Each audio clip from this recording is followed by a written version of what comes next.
I figured I'd hop on here to do a little voiceover while I load these rounds to talk about the hot topics like the caliber debate, which of course matters more for elk than it does for deer because of course elk are harder to kill than deer.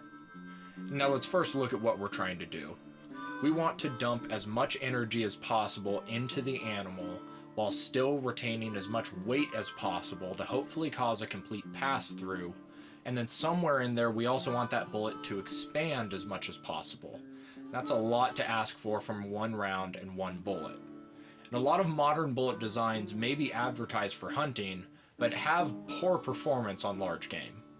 Some that are intended to expand are more likely to just fragment on impact, while others won't expand at all. There's been a push for better ballistic coefficients, but not a push for better terminal ballistics, which is what kills animals. And yes, most hunting bullets like soft points will work okay most of the time, but there's still not much of a guarantee that those bullets won't break apart on impact. Even bonded or interlock bullets like Hornadies can fail, especially at higher velocities. So if we're not going to use the modern bullets, and even most hunting bullets can fail, what are we left with? What bullet can expand and even at high speeds retain enough weight to ensure a pass through? The nozzler partition. The partition may look like any old lead tip, but the secret's in its name. Inside the bullet is a front lead section that does act like a standard lead tip bullet that causes a major energy dump. And then about midway through is a copper partition, followed by another lead section that retains weight, up to 2/3 according to Nozzler. And it'll reliably expand at velocities as low as 1800 feet a second, and will also reliably stay together at velocities as high as 3100 feet a second. That 1300 FPS spread should be way more than enough for you to work with any current load data that you have. And I've heard some people say that the partition isn't as accurate as those other bullets, and that may be true to a certain extent, but let's remember that we aren't trying to shoot a dime-sized group at 100 yards. We're trying to drop a large animal in its tracks.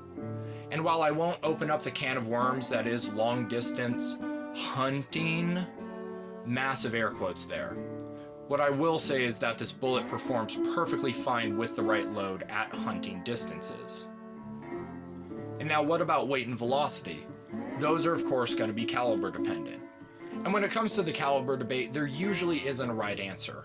With proper shot placement, most rounds will do okay most of the time. Ideally though, you want as much rifle as you could comfortably handle and shoot accurately. That's not to say that you need a 300 Win Mag for deer, but that's also not to say that you should be using the minimum legal caliber just because it's legal. In states like Idaho, for example, there is no minimum caliber for elk or deer as long as it's a centerfire round. So does that mean you should be considering a subsonic 300 blackout elk hunt? Of course not.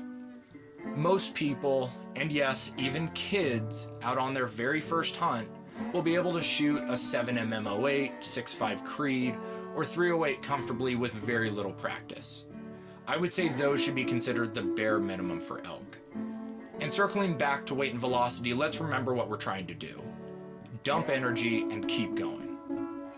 A light and fast bullet may be able to shoot flat, but a heavier, comparatively slow bullet will have much more inertia when it impacts and allow that bullet to continue to pass through the body. This concept is often called carrying energy, which is the energy the bullet has to carry through the target. So for elk, you should be looking at heavy for caliber bullets to help you punch through the cape and keep moving. Deer, on the other hand, require much less caliber consideration. They have much thinner skin and smaller bones, which means almost any caliber can get the job done, at the right distance, with the right shot placement, of course. So while 223 or 300 blackout may be horribly unethical for elk, they're actually somewhat recognized and respected deer cartridges. And while bullet selection may be very important for elk, similar to caliber, bullet selection for deer is a lot less of a big deal. We still want the same outcomes: dump energy, retain weight, pass through, and hopefully expand. But standard hunting bullets like lead tip flat noses should work fine. Even a lot of the modern hunting bullets can perform very well on deer, but it isn't as guaranteed as with these more traditional bullets, or of course the partition. So before you take one of those out with you, do some research. There's a very good chance someone on some forum has already tried it, so you don't have to. And if you can't find those tests, either make up a gel block and see how they perform for yourself, or avoid them altogether. You don't need to reinvent the wheel here, and you shouldn't try to in this instance, because all it's going to lead to is an injured animal.